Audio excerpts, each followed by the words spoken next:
What's up, everybody? It's me, Jason One Take Krell here with Toast for Week 3 of the MBL preview and pick'em, and this is the Sleepy Time edition. Toast, say hi. I don't like Jason.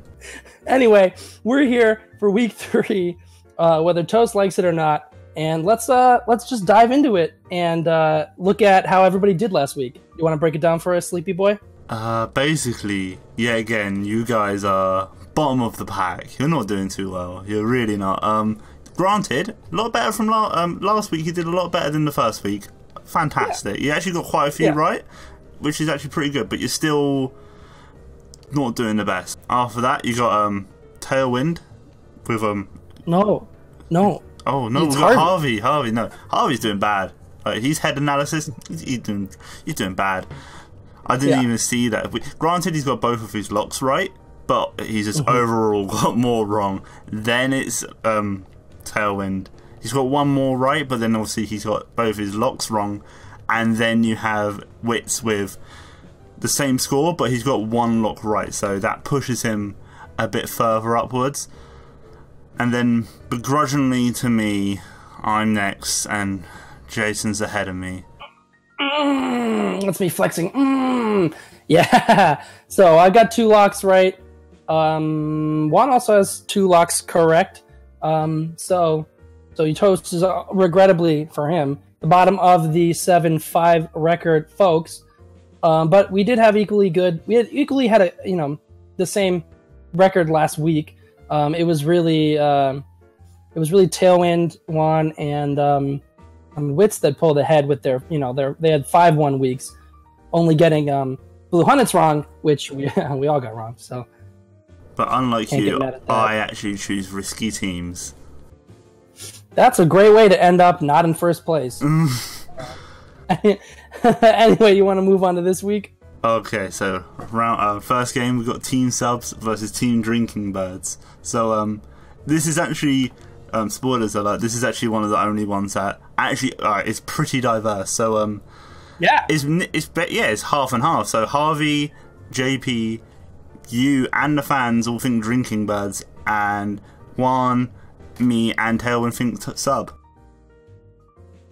And that has me really excited because this is what's sad is I'm not looking at these games anymore as games. I'm looking at them as opportunities to get ahead of all of you guys. So if I'm right, then I can have a chance to surpass Tailwind and you. But if I'm wrong, well, then the gap gets wider. But I think this is. I actually was surprised that this was going to be as diverse as it is because the past week we had a lot of similar ideas, and as you'll see, we have some similar ideas again. But both these teams have 1-1 record, as you can see on screen here. They're in the 8th and 7th position respectively. So in terms of standings and differentials and all of that stuff, they're close. And it's really going to be interesting to see. I guess the way I kind of look at it is which team subs we're going to get.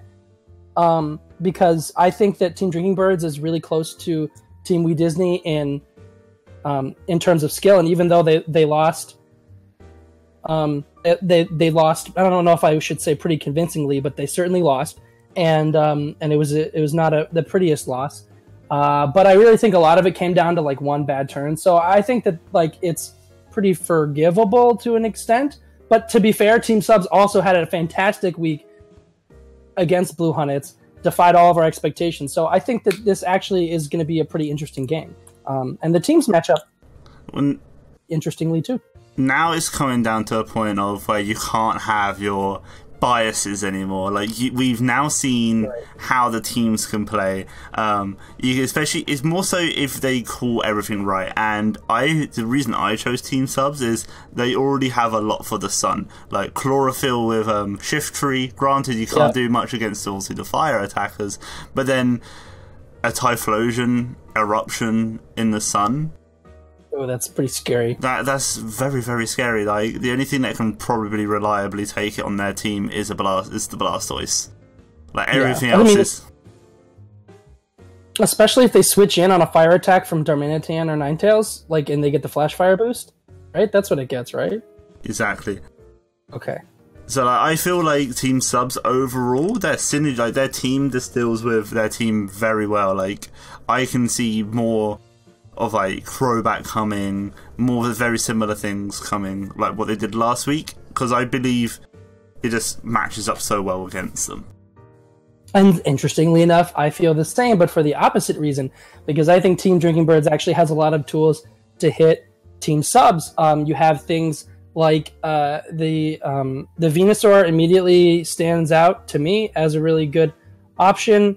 The Poison, I like really love Poison Pokemon attacking Clefable. I guess that's just what my mind goes to first. But you have that for Clefable. You have the Giga Drain for the Seismitoad. You can, you know, kind of wall Shiftry a little bit. Raikou, you can deal with that. Hitmontop. And you know you have a lot of options there.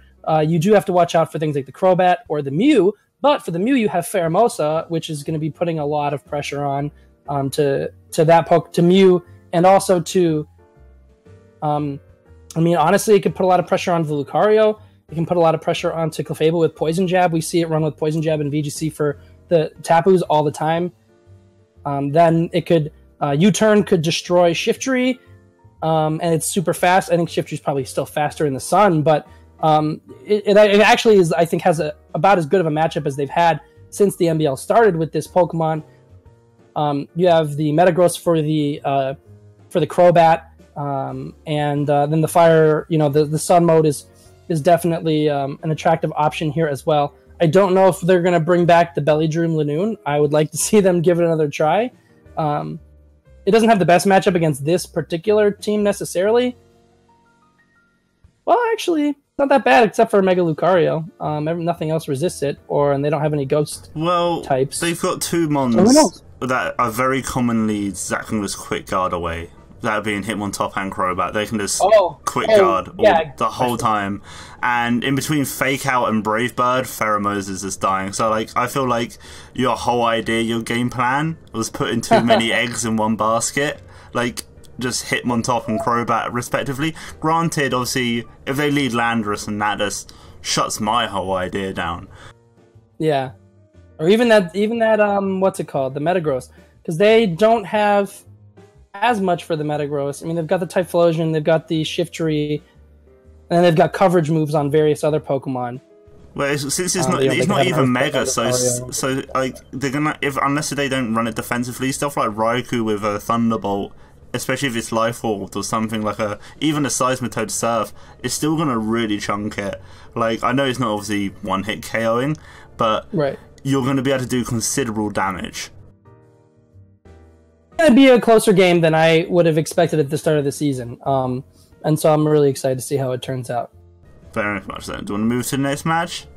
Yeah, we've got Blue Huntets versus Team Dream Ball. And as you may imagine, based on just the records... Actually, no, I forgot Team Dream Ball's 1-1 because they lost week 1. Yep. Team Blue Huntets, despite bringing the heat every week, doing their best, being the most entertaining by far... they're 0-2, and that kind of has an effect on our confidence and their abilities to beat the former champs of the MBL, Team Dream Ball, with Wolf and Duncan. So, or not Duncan and Marcus. Sorry, Wolf and Marcus, and so we all picked Blue Huntets, and that was Juan's lock. So no, we didn't all pick Blue Huntets. Yeah. We all picked Dream Ball. What are you saying? Oh, sorry, we all picked Dream Ball. Sorry. I'm sorry. See, they've invaded my mind.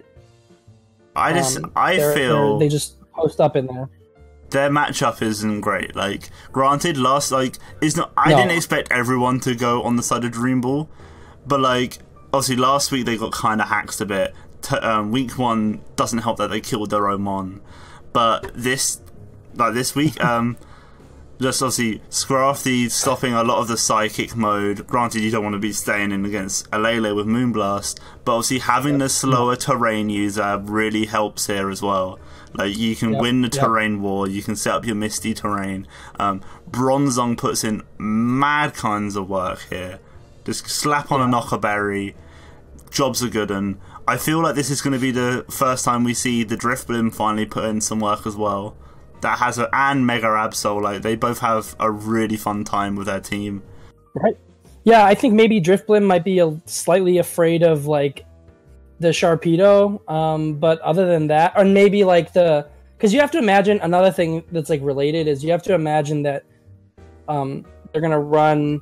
Like I would be surprised if Blue Huntets didn't bring the sand, and also relied a lot on things like Rock Slide to hit Heatran and Zapdos and potentially Driftblim. And so they like it may not appreciate Sand Force Rock Slide from a Mega Steelix in the sand, because it is even with a Misty Seed that's only going to help on special defense. Yes, but you're right. We could see it. It does have a good time against Lele with an Unburdened boost. It does have a good time against the Deoxys, and the Will-O-Wisp. Honestly, is going to like neuter a lot of their physical attack. Yeah, so at that point you don't have to worry about the Sharpedo. It's strong, but it's not like OP. It's like it does good damage, but it almost feels like with the Mega you're losing. Of course, now that you can't wear or have an item, you're like it's a bit weird. Like the damage output is still good, but it's not like oh my god, this is OP.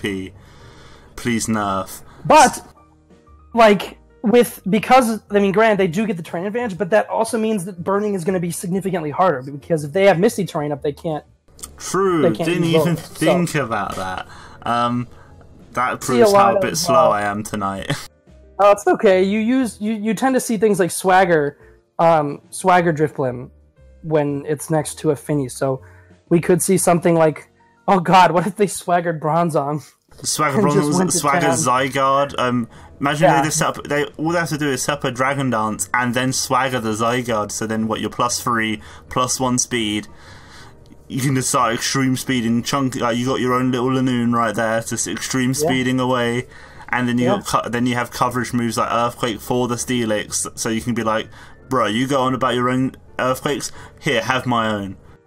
I mean, you could honestly even do the same with Scrafty if you wanted. You could Dragon Dance with that. And granted, that's not going to outspeed Deoxys, but I think it outspeeds everything else pretty much after a Dragon Dance. Well, you can... Does Absol get any speed boosting moves? It must get agility. Maybe. Yeah, it could. Well, granted, this is running into the terrain of janky. Yeah, granted, it has Sucker Punch to hit the Deoxys, and it's running the right road of jankiness at that point. So right, yeah. But I could easily see, I could see Absol making its debut for Team Dream Ball here. So, but I agree. I think their matchup is a lot better. They have Heatran to resist psychic attacks. They have Bronzong to resist psychic attacks. Scrafty, and then they have plenty of answers to the sand/ground rock gambit that Team Blue Huntets is going to want to run. Yeah. So yeah, I think that Team Dream Ball, and then of course there's those players like, nothing against, but like Marcus and Wolf, champs last year, and obviously very good at Pokemon VGC. Outside the MBL, and so while and like Beatdown and G kind of still have to prove themselves by getting that first win in the MBL. So yeah, I just feel like it's a hard draw from this week. Yeah, but well, want to move on to the next game? Alright, so we have We Disney versus Mythical, and yet again it's a very similar situation. Rank 1 versus rank 12, and we all choose We Disney. No love for the O2s. Sorry, guys. It pains me. Like, I want Mythical to do well. Like, I feel like... I do too. We all do. I really want them to get the win, but this is like... I always see, like, matchups in the sense of, like, percentage. Like, last week I saw the Jamie versus Mythical a 50-50, and we saw that if they didn't get flinched. Rip my dreams. But I see this more so in the favour of We Disney, like a 65-35, 60-40 kind of situation. And the fact that We Disney's team is just so hard to build for. It's like people keep on saying like, oh, just slap on ice moves and you win, but they've really shown that's not the case. Yeah, and I actually, I'm glad that not glad, but like I finally am picking them after probably owing them more respect than I've given them. So consider my apology picking you guys as my lock for the week. I think that I mean, granted, I don't know. This is I don't want to say it's like the easy pick because it's not necessarily. But I think that like Shofu and Duncan have demonstrated that they've clicked with their team, they've clicked with each other, and they've got a game plan. They know what they're doing, and I think Joe and Marty are still kind of trying to either find that confidence, and whether it's in terms of building or playing. I feel like I remember during their side of their game last week, they were saying that they needed to like slow down a little bit with their decision making in game and things like that. So yeah, I just think that. Oh, go ahead. It's very much last week. Like I remember Marty like saying like, "So you want me to do this?" And Joe's like, "Yeah." And then you just hear Joe thinking out loud, and you just hear Marty go, "Well, I've already chosen skill swap."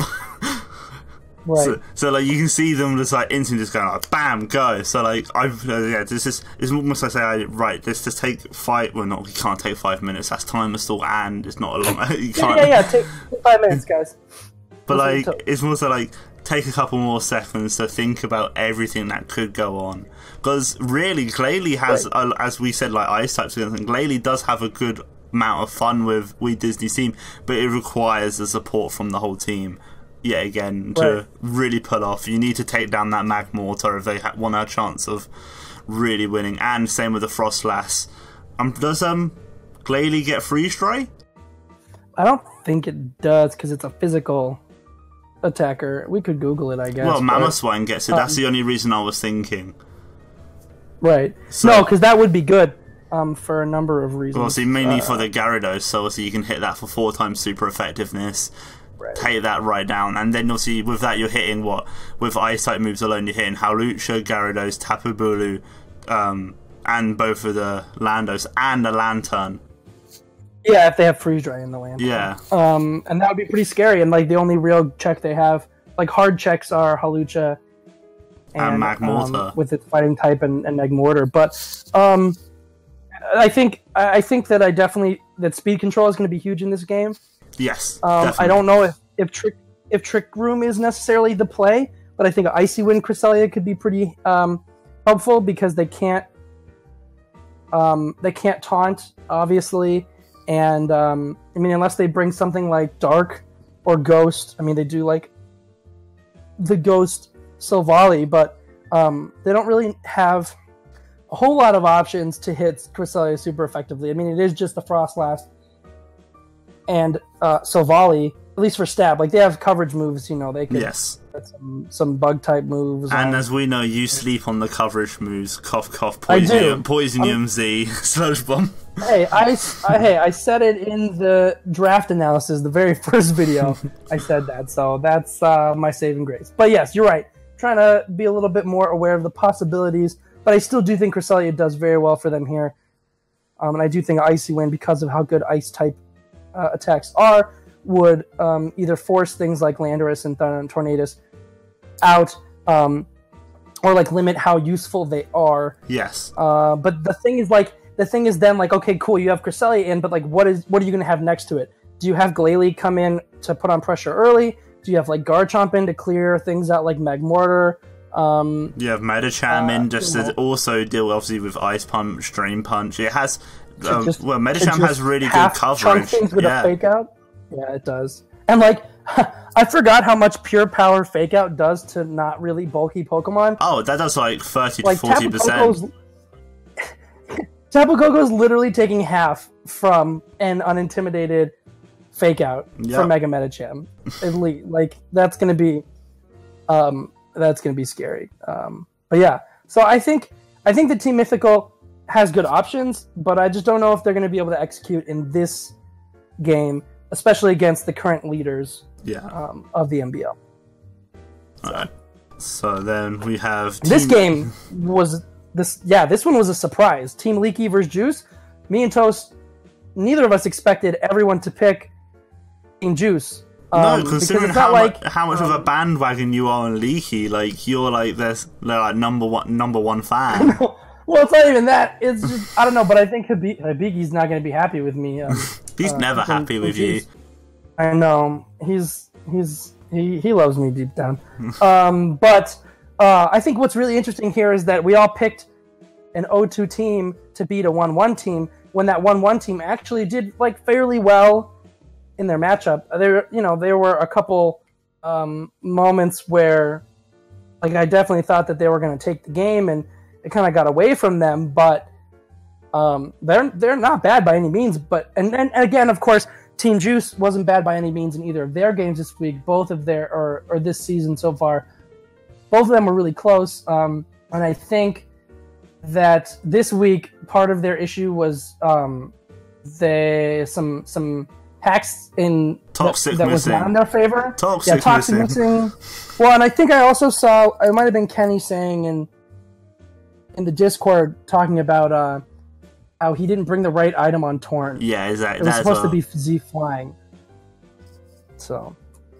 Yeah, and obviously in the first week, McGee and it happened. They was very commanding throughout the whole match with Flawless last time, and unfortunately, McGee and things happened, so that's a shame.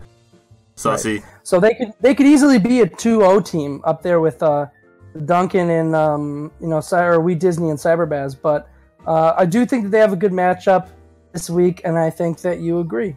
No, definitely. Like, Aegislash has a lot of fun with their team. Like, Magma is not too much of a powerhouse. Like, you kind of need the EV light on it to do what it wants to do. Like, you can probably run it offensively, but then for their team, but then Volcanion just stops that. So in between like Aegislash, Volcanion, and Crook, right, their team just has a lot of fun with theirs. And then obviously I can see the whole top row of Team Juices coming easily.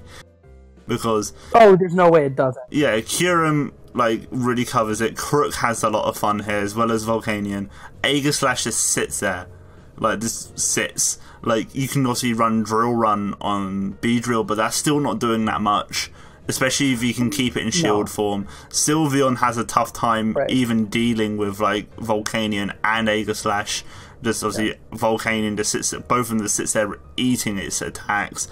Same with Gyarados, really, obviously, with the Warptor Absorb. Like, it can't do much. Obviously, you can crunch the Aegislash, but as I keep saying, in shield form, it's just so bulky. Like, you can, it's really hard to touch. If they run, like, something with this policy, like, that would be super scary. Because they do have some things to hit it for super effective damage, but I could easily see Team Leaky trying to just, like, slowly whittle it down, accidentally proccing a weakness policy, and then just getting swept by Aegislash. Yes, very easily happening. It's not like they can rely on Amber Pom to stop that with the flinches either. That's unless they do like fling ring target knockoff kind of thing deal, but that's a very long way around just to stop one mon. Yeah, that'd be one way. I mean, and the other thing is that like, Team Leaky has their own kind of bulky weakness policy-ish bait Pokemon. I think that's what they ran last week, even though Team Dream Ball avoided proccing it. Yes. But they have that in Necrozma, but the thing is that Necrozma is going to lose to Aegislash every time. Very much. I don't know what kind of coverage moves it gets, but I mean, it could maybe have some Dark-type moves if it gets boosted up the right way, and maybe that'll help. But I just don't know enough about. I'm pretty sure it gets like Shadow Claw. I can't really Google right now, otherwise they're going to start seeing Cerebi.com because that's who we support around here. But like, I'm pretty sure it gets some physical stuff. It might get Shadow Ball as well on the special side, but like as I said, like it's not going to be doing much unless if you get the boost onto it, like it did last time with the Baton Pass, Calm Minds. Right. No, that was the Z Celebrate, wasn't it? Yeah, it was. It was. Might be. Yeah, you're good. But I mean, Lee and Hibiki are clever, and they do have plenty of tricks, and they've, both played from behind before. So this will be a good test for them, I think. I think if they are able to win this week, then that's a good statement match. Yeah, it very much means you can't sleep on them. Well, I know every week you see certain people in the comments are like, "Oh, you always sleep on Team Leaky." It's just like, we're not sleeping on them. It's just we generally think they're going to have a hard time with this matchup. And obviously, if they prove us wrong, and in the future we think they're going to have a hard time, we can just think back, well, actually they won against Team Juice. We shouldn't maybe put them out of this. They actually probably could win this. Yeah. So that is that matchup. You ready for the next one? So then we have So now we finally have a polarizing one where we can actually argue with each other. Yes. Team Jamie versus Team Flawless. And I'm excited for this. So you pick Team Flawless, and as your lock. Same thing with JP. And I'm super excited for you to get this one wrong, because that's going to put me way ahead of you. I'm getting this one right. The only unfortunate part is that Tailwind... that Tailwind also picked no, he picked Flawless too. Yeah, man, you guys are all gonna get it wrong, and I'm gonna shoot to the top. Just watch, bet. We're not getting it wrong. It is easily gonna be in their favor. All right, well, why don't you tell me why Flawless is winning this game, and I'll tell you why they're not. Magearna. You can't just say Magearna, and especially because I can't say Magearna right. Although I think I'm finally learning. Okay, easily. Okay, it all comes down to if Team Jamie can...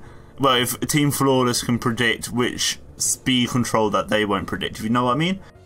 Because obviously they got all forms of... Like, they got Icy Wind, they got Trick Room, they got Sticky Webs, they got Tailwind, and if they predict which one Team Jamie don't predict, so obviously if they predict, I'll say, Trick Room, and they can catch, obviously, the Sand Rush Extra Drill, then that's going to have a lot of fun. But then if they think, right, they're going to easily predict us to have the Trick Room, and they're going to run like a Mold Breaker one again, but not with Choice Scarf, and they're going to maybe run Trick Room themselves, we should probably either run Torn, or we should run our own Trick Room, like, to counter it. So I think it easily comes down to that. They have options, though, like, for those kind of things. So, like, sure, okay, your Sand Rush Excadrill example is a fair one. So, like, okay, so they expect the fast sand, and they bring Trick Room, and so... Okay, wait, what gets Trick Room on this team again? On which side? On Team Flawless. Magearna, I'm pretty sure Hooper does as well. Well, I don't think they're going to want to set up with either of those. But if they do, you know, so then you have Tyranitar in next to it, and that can just Earthquake too, and you just kind of get... You either protect with Excadrill and save itself from the Earthquake, or you switch it out into something like Yamega or Rotom Fan, and you kind of solve that problem that way, and you kind of you speed sandwich them, so you outspeed them and you underspeed them. I don't know. Tyranitar is in weird. It's this weird speed tier where it's like kind of middle of the road. That's the only problem. That's pretty slow. I mean, it's all right. I want to say it's slower than. I'm pretty sure it will actually like, surprise you. I want to say it's slower than Magearna. No, it's not. I'm pretty sure it's not. Maybe. All right, now we're going to the internet. We're checking this out. Yeah, I'm straight on my phone. We support Cerebi here. We're straight to Cerebi.com. Let's look this up. I believe is it because I know Magearna is what 65 speed. It is 65 speed, and okay, I'm wrong. It's 61 speed. I'm used to seeing Scarftar, so I give it more speed than what I originally think. Okay, so Unbound also is 80 speed. So what's Tyranitar? 61. And Magearna is, you said 60? 65. 65. So I believe. Yeah, let me to Google Magearna. Speed. I'm clapping into the mic and hear it. Speed sandwich. You're getting the speed sandwich, but that's just one way. And I mean, and I think they have other ways to handle that Pokemon as well. Both those Pokemon really like. Does Victini get U-turn? Yes, it does. Okay, so U-turn on Victini and a fire attack, which has many options. V-Create, I think, being the main one.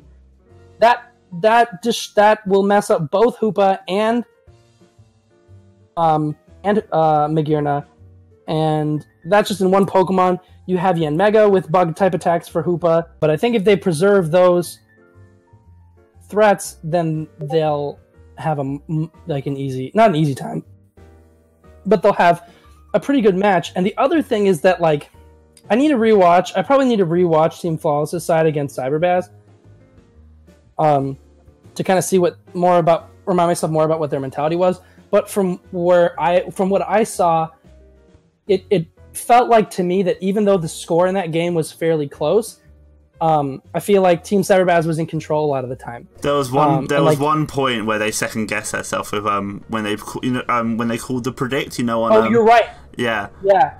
And if they stuck with their gut, they could have kept McGinnis in for longer and possibly got McGinnis shenanigans, as I call it. Right. So that definitely was, an opportunity where they could have turned it around. But I think the main point is that through both of Team Flawless's games so far, there have been these kind of moments where they either weren't trusting themselves or they made a small mistake and they either got bailed out by McGinnis or it wasn't enough and they lost. And I think Team Jamie overall has just been playing a little bit. They were able to come back from what looked like a pretty disastrous start against Team Mythical, and then they barely lost against Team Drinking Bird. So I just think that on paper their teams match up pretty well, but when it comes to actually playing out the game, they're going to have the edge on that one. And I've been speaking to mainly the reason why I'm so hot. I've been speaking to my boy Angus, coach of Team Flawless. Collusion. So I've been speaking to Angus, and he's been getting. I've been trying to get him a bit more confident, and he's been getting a bit more confident. I feel like they are going to do that. It's more so I think like his mentality is going to be there this time. I feel like just in general, like mind games wise, I feel like they're not going to rise to it. Angus very much knows Keen very well as well, because they're both from Scotland. They've spent a lot of time with each other. They spent a lot of time with most of Team Jamie as well, so he knows how they play. I feel like he just has to get in the right mindset. Well, we shall certainly see whether they're able to do that. But let's move on to the last match of the week, the marquee match of the week. Team Not Scald versus Team Cyberbaz, 2-0 and 2-0 going against each other, battling for, well, I guess it could be battling for first place, but I kind of picked Team We Disney to win, so. The differentials fact. More like battling for second and third. Differentials, true. But this is not going to be a game where one team sweeps the other. No, it's not. It's going to be a very close down to the wire, and I'm very surprised not more people chose Not Scold. It's not like they haven't shown dominating victories. Granted, you can go like, the freeze round one, blah blah blah. As it's been, as I've been told, like I've been mind numbed, like in my ears, like you only got that right because they got the freeze, blah blah blah. But like, it's a part of the game. You should expect hacks. Like that's the problem. Yeah. And then. And it's Lord Envy, right? That's just what it's not hacks when you're Lord Envy and you just call it. Yeah, GG is Envy, so that's how it works. So, but I'm very surprised. I was sitting there at work. This is how I do it. I was sitting at work. It was all empty. I was really bored. I had a bit of pen and paper and I was writing down all the matches, what I thought. And this is the match I kept on going. Schooled. Cyberbaz. Schooled. Cyberbaz. Schooled. Cyberbaz. At the end. Do you know how I solved it? I flipped a coin. Did you flip a coin? I just flipped a coin. That's what I did. I mean, I was having a similar dilemma. I just was like, screw it, Cyberbaz, and kind of went with that. But actually, this is a really ugly matchup for both. Which is weird because it's there are games where I'll describe that both teams have a good matchup against each other, and so it seems even. But this is I feel like both teams have an ugly matchup where neither one wants to face the specific threats that the other team has. Yeah.